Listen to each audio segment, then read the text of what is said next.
బ్రిటన్లో మరో breaking. Telangana secretariat దగ్గర ఉద్రిక్త పరిస్థితులు నెలకొన్నాయి. సచివాలయం ముట్టడికి యత్నించారు మాజీ సర్పంచుల సంఘం నేతలు.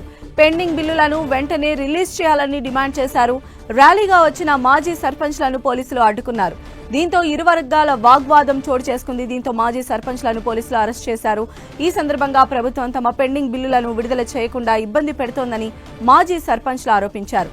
ఇప్పటికైనా పెండింగ్ బిల్లులు రిలీజ్ చేయాలని కోరుతున్నారు.